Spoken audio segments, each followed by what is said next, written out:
Olá, meu querido, minha querida. Tudo bem com você? Espero que você esteja com saúde, cuidado e protegido pelo Senhor Jesus, que a sua casa esteja completa, repleta da graça de Cristo em sua vida.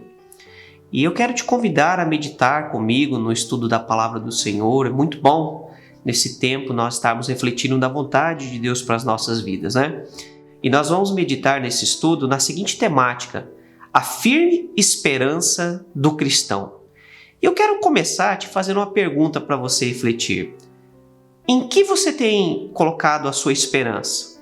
Em quem você tem confiado? Em homens? Em bens? Na sua saúde? No seu status financeiro? Ou em Deus? Eu quero te convidar a meditar comigo no texto de Filipenses, capítulo 3, dos versículos 17 até o capítulo 4, versículo 1. Filipenses, capítulo 3, do 17 até o primeiro versículo do capítulo 4. Você pode acompanhar na sua Bíblia ou conosco na tela que vai estar aparecendo para você. Diz assim a palavra do Senhor: Irmãos, sigam unidos o meu exemplo e observem os que vivem de acordo com o padrão que lhes apresentamos. Pois, como já lhes disse repetidas vezes, e agora repito com lágrimas, há muitos que vivem como inimigos da cruz de Cristo. Quanto a estes, o seu destino é a perdição, o seu Deus é o estômago, e têm orgulho do que é vergonhoso.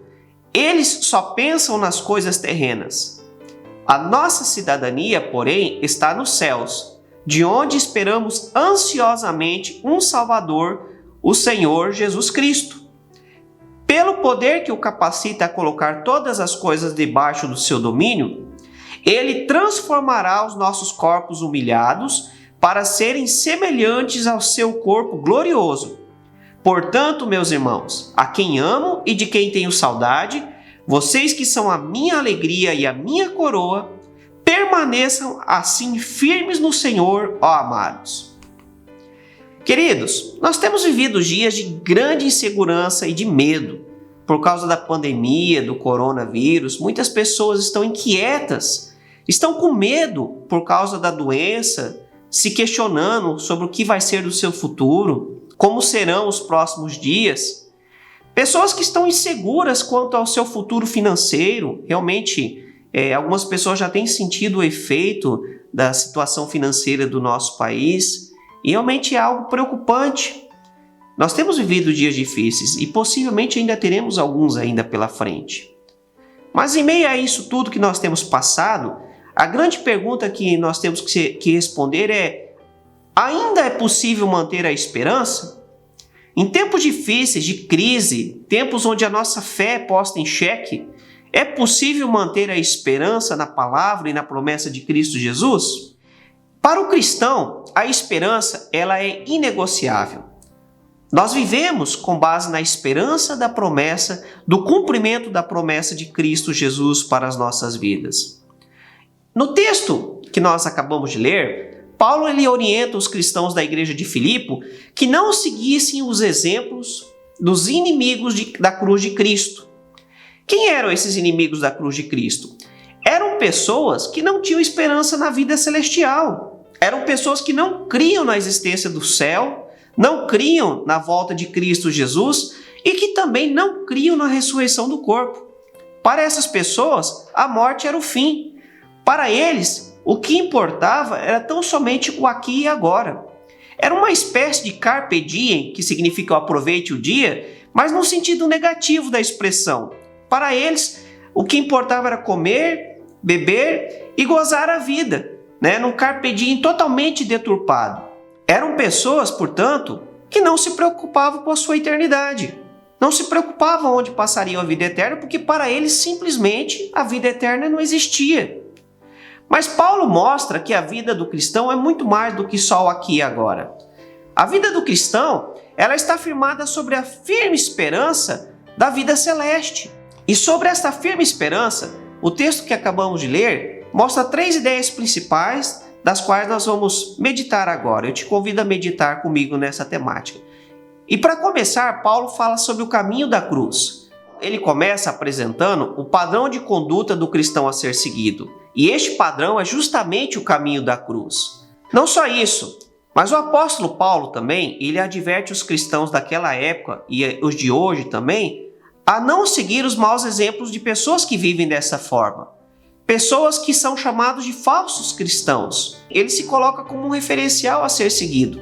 É interessante e até mesmo corajoso, né? Mas Paulo poderia dizer com segurança para seguir o exemplo dele, porque ele sabia que vivia de uma forma digna diante de Deus. Olha só as palavras do teólogo Frederick Bruce sobre este texto. Se os preceitos de Paulo não são suficientemente claros, que se siga seu exemplo. Imitação de Paulo é tema notável e frequente nas epístolas paulinas. Um homem como Paulo assumir essa atitude significava que ele precisava ser excepcionalmente cuidadoso na conduta, de modo que o seu exemplo não fosse uma pedra de tropeço espiritual para outros, ou até mesmo induzi-los ao pecado, ainda que sem essa intenção. Não é que Paulo desejasse estabelecer sua própria vida como um padrão ético. Ele apresentava Cristo como padrão absoluto, tanto no ensino como na ação. Paulo também, não somente isso, mas ele encorajava os cristãos a seguirem o exemplo de outros homens e mulheres que também eram dignos de ser seguidos, né? Que tinham um padrão de vida cristã. Por exemplo, ele cita a vida de Epafrodito e de Timóteo em Filipenses capítulo 2. Em Filipenses 2:29, Paulo diz que esses homens eram dignos de ser honrados. Você conhece pessoas assim? Pessoas que o seu padrão de vida é digno de ser seguido, e não somente isso, mas que merecem ser honradas? Que maravilha se nós formos essas pessoas, né? Infelizmente, é muito triste constatar que é mais fácil as pessoas seguirem os maus exemplos do que os bons. É muito mais fácil as pessoas seguirem os exemplos de pessoas que não estão dispostas a seguir o caminho da cruz.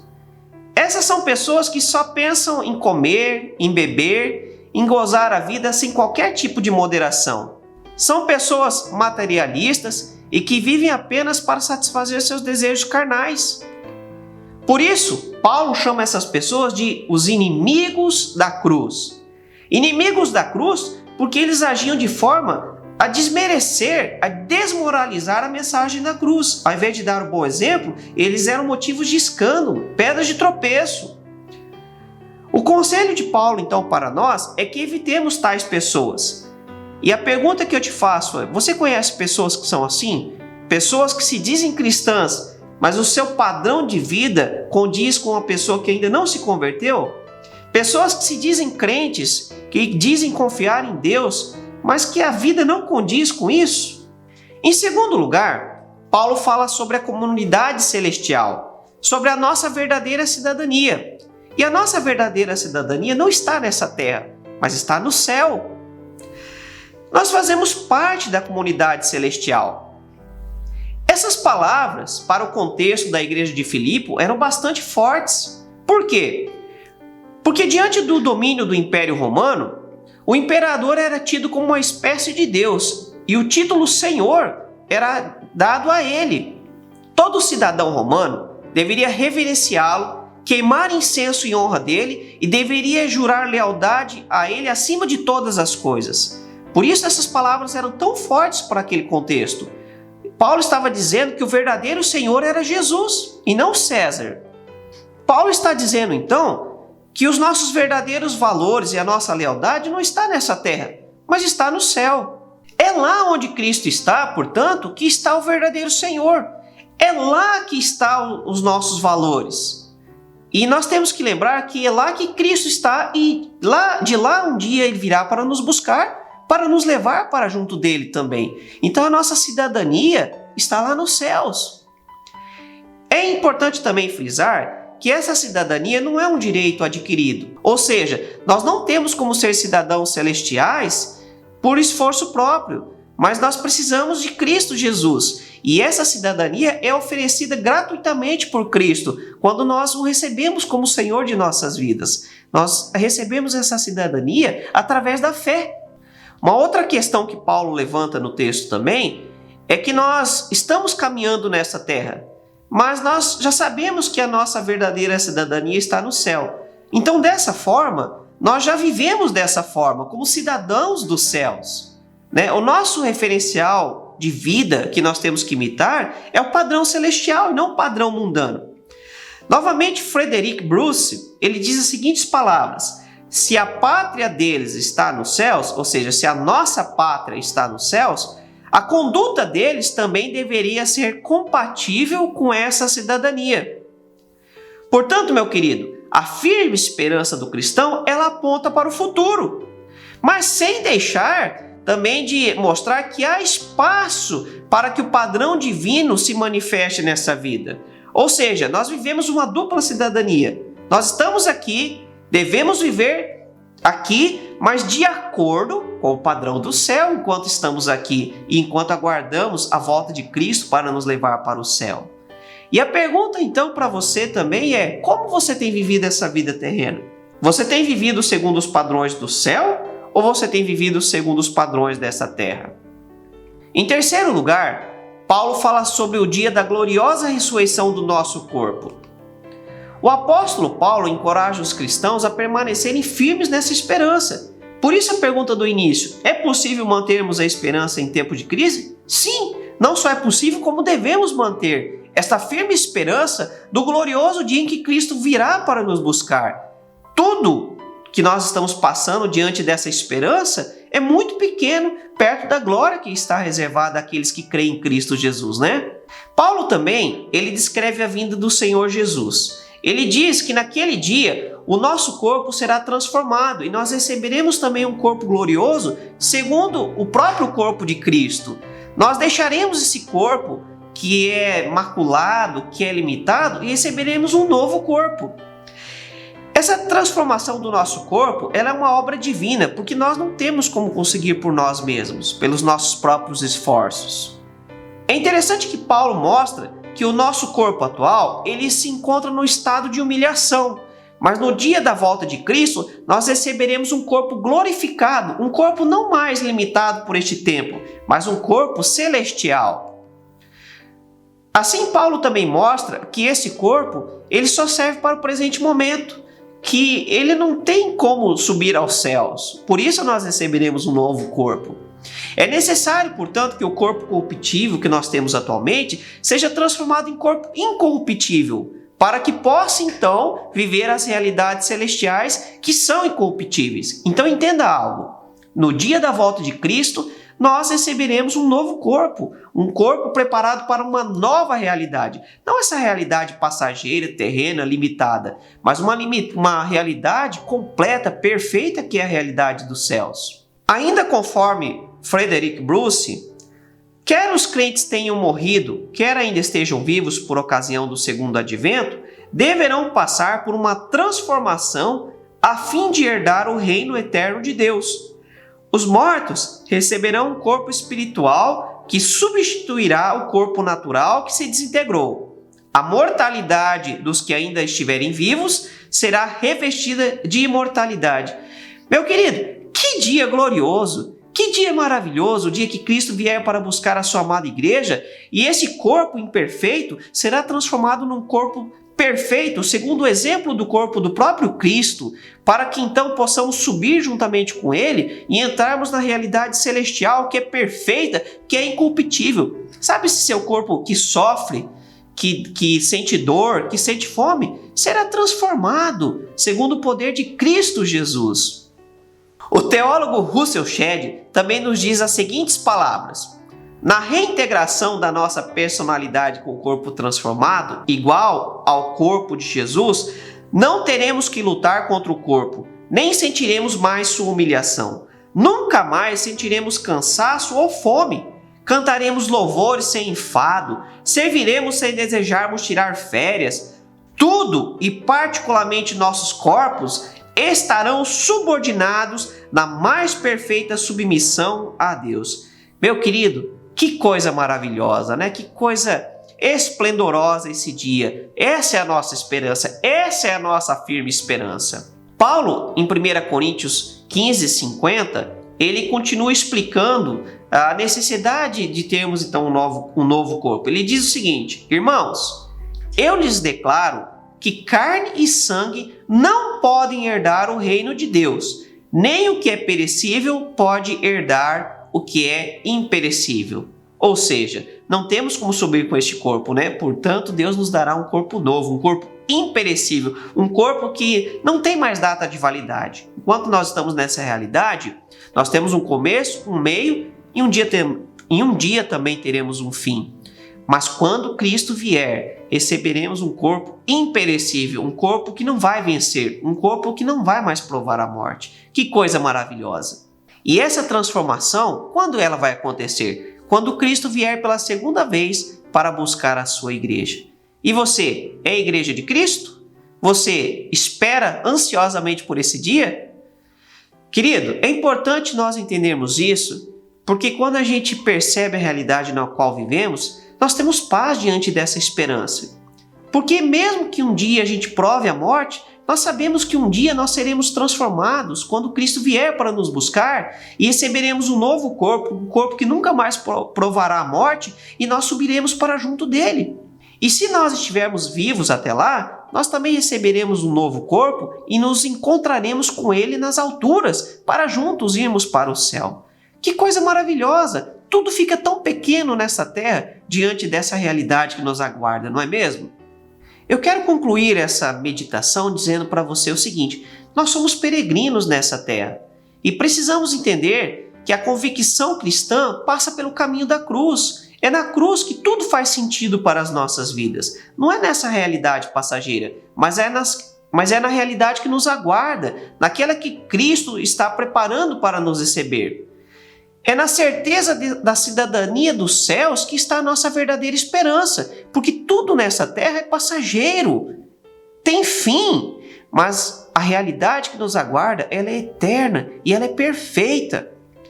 Lá nós estaremos com os nossos corpos ressuscitados e glorificados, e não mais estaremos passíveis desta realidade que é imperfeita, que é passageira, que é mortal. Essa é a nossa esperança. Portanto, meu querido, em tempos como esse, de coronavírus, de medo, eu quero dizer para você que tem a sua fé, a sua esperança em Cristo Jesus. Não precisa ter medo.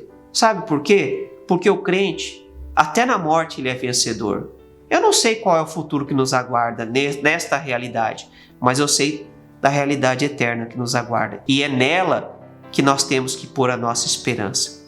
Então, que a paz de Cristo possa trazer tranquilidade ao seu coração, a paz que excede todo entendimento. Não tenha medo, mas descanse em Cristo neste tempo. Que você possa, no seu lar, na sua casa, possa fazer a sua parte. Nós temos que fazer a nossa parte, temos que ter o cuidado com a nossa saúde, mas acima de tudo, nós temos que ter a paz de saber que um dia Cristo voltará para nos buscar. E a nossa vida não está presa a essa realidade. Aqui, enquanto vivemos, nós temos a certeza da cidadania dos céus e vivemos de acordo com essa cidadania. Mas lembramos também que um dia Cristo voltará para nos buscar. Essa é a nossa alegria. Amém? Eu quero te convidar a fechar seus olhos e vamos orar.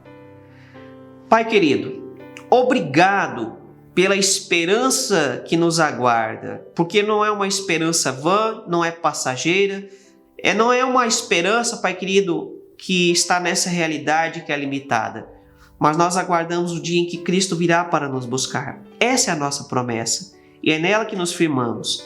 E quando paramos para pensar nessa esperança, na promessa que o Senhor nos fez, isso traz paz ao nosso coração, porque não importa os problemas que passarmos aqui, até na morte nós somos mais do que vencedores. E enquanto vivemos para Ti e segundo o exemplo de Cristo.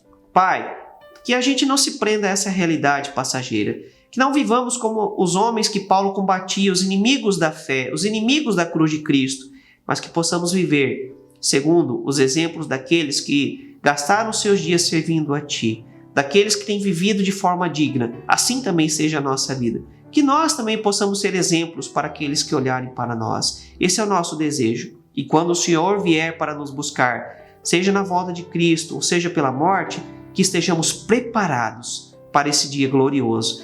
E quando Cristo vier, ao som da trombeta, receberemos um corpo transformado, um novo corpo, para a glória de Cristo Jesus. Nos encontraremos contigo para sempre. Amém e amém. Meu querido, minha querida, fique na paz, que Deus te abençoe, no nome de Jesus.